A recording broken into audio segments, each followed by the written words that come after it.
The phone buzzed on the kitchen counter, its screen glowing in the dim light like a beacon of secrets. I froze mid-step, coffee mug halfway to my lips, as the notification flashed. New message from unknown. My stomach twisted, a cold knot tightening. Sarah's phone never lit up like that. Not at 2 a.m. Not when she was supposedly asleep upstairs. The mug trembled in my hand, coffee sloshing against the rim, as I stared at the device like it might bite. I set the mug down, the ceramic clinking too loudly against the granite. The house was silent, save for the faint hum of the fridge and the distant creak of floorboards settling. Or was it her, stirring in our bed? My pulse thudded in my ears, urging me to walk away, to ignore it. But the screen glowed again, another message stacking beneath the first. I reached for it, fingers hovering, guilt prickling my skin. This wasn't me. I didn't snoop. But the weight of the past few weeks, her late nights, her guarded smiles, the way her laughter felt like a performance, pressed me forward. The phone unlocked with a swipe. She hadn't changed her passcode. My breath caught as I opened the messages. Meet me tomorrow. Same place. Can't stop thinking about you. The words burned into my retinas, each syllable a shard of glass. Below it another. You make me feel alive again. My knees buckled, and I gripped the counter, the cold edge biting into my palms. Who was this? Why was this stranger's number saved as work contact? I scrolled up, the timestamp stretching back weeks. Cryptic texts, vague plans, and then buried in the thread a photo. Her laughing, her hair catching the sunlight in a park I didn't recognize.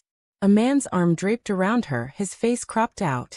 My chest tightened, a scream clawing at my throat, but I swallowed it. I had to know. I had to understand. The next morning, Sarah moved through the kitchen like a ghost, her movements practiced but distant. She poured cereal for the kids, her smile a fragile mask. You're up early, she said, her voice light but strained, like a string stretched too tight. Couldn't sleep, I muttered, watching her over the rim of my coffee mug. The kids babbled, oblivious, their spoons clinking against bowls. I wanted to confront her, to demand answers, but the words stuck. What if I was wrong? What if this was nothing, a misunderstanding, a cruel coincidence? My mind churned, replaying every late-night work call. Every time she turned her phone face down. You okay, Tom? She asked, her hazel eyes flicking to mine. They were soft, searching, but there was something else there. Guilt? Fear? I couldn't tell. Fine. I lied, my voice rough. Just tired. She nodded, turning back to the kids, but her hands trembled as she poured orange juice. I noticed it, the smallest crack in her facade. My heart pounded, torn between love and rage. I wanted to grab her, shake her, beg her to tell me it wasn't true. Instead, I sipped my coffee, the bitterness mirroring the churn in my gut. That afternoon, I followed her. It felt wrong, like I was betraying her by doubting her, but the texts were a splinter in my mind, festering. She'd said she was meeting a client downtown, but her car turned toward the riverfront, not the office district. I kept my distance, my sedan blending into the lunch hour traffic, my hands sweaty on the wheel. The city blurred past, neon signs, honking horns, the sour tang of exhaust in the air. She parked near a small cafe, its windows fogged with condensation. I pulled into a lot across the street, my heart hammering as she stepped out, her coat flapping in the autumn wind. She looked beautiful, radiant even, and it gutted me. Then he appeared, a man in a gray jacket, tall, with dark hair and a smile that made my fists clench. They embraced, her head tilting up to meet his lips in a kiss that lasted too long. My vision tunneled, the world narrowing to that single, shattering moment. I wanted to storm over, to scream, to demand why. But I stayed frozen, my breath fogging the windshield. My phone buzzed in my pocket, her name on the screen. Running late, client meeting dragged. Home by 6. The lie stung worse than the kiss. I watched them disappear into the cafe, her hand in his, and something inside me broke. That night I waited. The kids were asleep, the house suffocatingly quiet. Sarah sat on the couch, scrolling through her phone, her face bathed in its blue glow. I stood in the doorway, my shadow stretching across the rug. We need to talk, I said, my voice low, trembling with the weight of what I'd seen. Her eyes flicked up. wide for a split second before narrowing. About what? She asked, too casual, her fingers tightening around the phone. I saw you today. The words spilled out, sharp and raw. With him. At the cafe. Her face drained of color, her lips parting, but no sound came. The silence was deafening, heavier than any argument we'd ever had. Tom, she started, but I cut her off.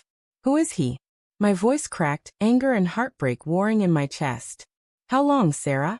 How long have you been lying to me?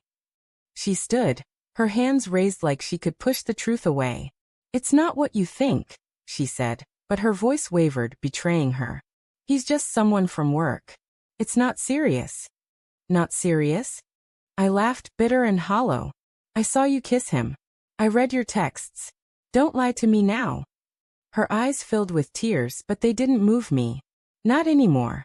I didn't mean for it to happen, she whispered, her voice breaking. I love you, Tom. I do. But I don't know. I felt trapped, like I was losing myself. He made me feel seen. Her words were a knife, twisting deeper with every syllable. Trapped. I echoed, my voice rising. We have a life, Sarah. Kids. A home. And you throw it away, because you felt trapped. She flinched, tears spilling over. I didn't throw it away. I made a mistake. I'm sorry. Sorry doesn't fix this. I said, my voice cold now, though my heart was screaming. I wanted to hold her, to erase the last 24 hours, but the image of her with him was seared into my mind. I trusted you. I gave you everything. She reached for me, but I stepped back, the distance between us a chasm. Tom, please, she begged. We can fix this. I'll end it. I swear.